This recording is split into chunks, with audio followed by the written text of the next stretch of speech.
بعد از عمری مجاهدت حسینی و دائمی و خستگی ناپذیر، روح بلند و ملکوتی کوه نستوه ولایت، پدر مهربان امت، رهبر و امام مسلمین حضرت آیت الله العظمی سید علی حسینی خامنه‌ای در راه سربلندی حرم جمهوری اسلامی ایران شهد گوارای شهادت را نوشیدند و به ملکوت اعلی پیوستند.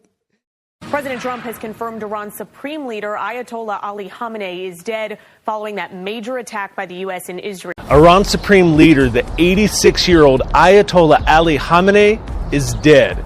That's according to reports on both Iranian state television and its IRNA state-run news agency. Now, they offered no details on how Khamenei died, but he was the target of joint American-Israeli airstrikes that have just pummeled at Iran over the last 24 hours. السلام علیکم friends and welcome to history ہمارے ساتھ. دوستو، ایران کی سرکاری news agency Tasnim نے تصدیق کی ہے کہ امریکہ و اسرائیلی حملوں میں رہبر اعلیٰ آیت اللہ سید علی خامنہئی شہید ہو گئے ہیں.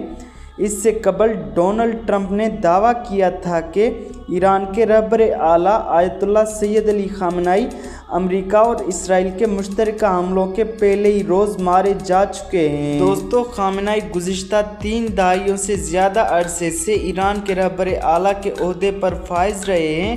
خامنہئی 1979 عیسوی کے اسلامی انقلاب کے بعد ایران کے رہبر اعلیٰ بننے والے دوسرے شخص ہیں. وہ سن 1989 عیسوی سے اس عہدے پر فائز ہیں اور بہت سے نوجوان ایرانیوں نے ہمیشہ سے ہی انہیں اس کردار میں دیکھا ہے.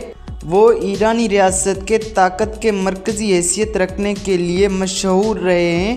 بطور رہبر اعلیٰ خامنہئی کو کسی بھی حکومتی معاملے میں ویٹو کی طاقت حاصل رہی ہے. اس کے علاوہ ان کے پاس یہ اختیار بھی تھا کہ وہ جس کو چاہیں کسی بھی عوامی دفتر کے امیدوار کے طور پر منتخب کر سکتے تھے. ریاست کے سربراہ اور فوج کے کمانڈر ان چیف ہونے کے ناطے وہ ایران کے سب سے طاقتور شخص کے طور پر جانے جاتے تھے. دوستو، ایران کا سرکاری میڈیا خامنہئی کی ہر سرگرمی کو نشر کرتا تھا. عوامی مقامات پر ان کی تصویر بل بورڈز پر دکھائی دیتی ہے، جبکہ دکانوں میں بھی ان کی تصاویر لگی ہوتی ہیں.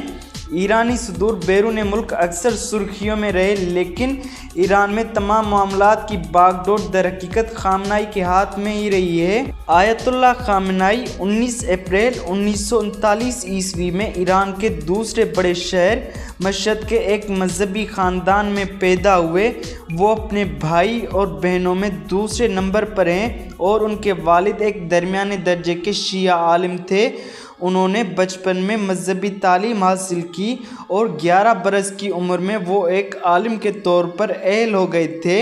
اپنے دور کے دیگر عالموں کی طرح ان کے کام کی نوعیت مذہبی ہونے کے ساتھ ساتھ سیاسی بھی تھی. بطور ایک بااثر خطیب وہ شاہ ایران کے نقادین میں شامل ہوئے.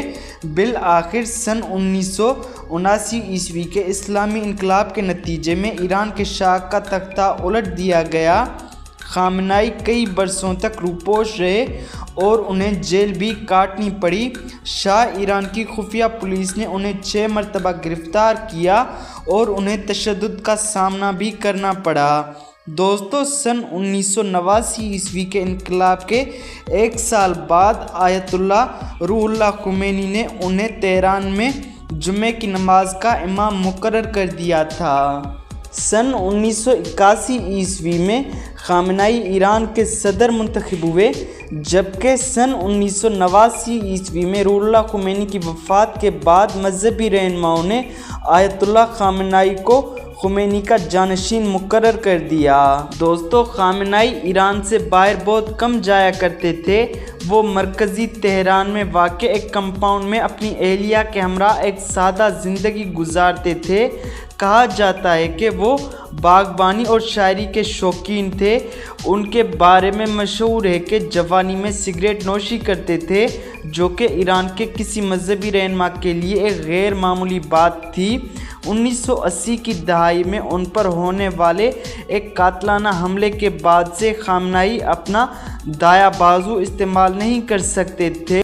خامنائی کی اپنی اہلیہ منصورہ خجستہ باقرزادہ سے 6 بچے ہیں، جن میں 4 بیٹے اور 2 بیٹیاں شامل ہیں۔ خامنائی شاذ و نادری عوام یا میڈیا کے سامنے آتے تھے۔ خامنائی کے بچوں کی نجی زندگی کے بارے میں سرکاری اور مصدقہ اطلاعات بہت محدود ہیں۔ دوستو، ان کے بچوں میں ان کے دوسرے بیٹے مجتبیٰ اپنے اثر و رسوخ اور خامنائی کے قریبی حلقوں میں اپنے کردار کی وجہ سے سب سے زیادہ جانے جاتے ہیں۔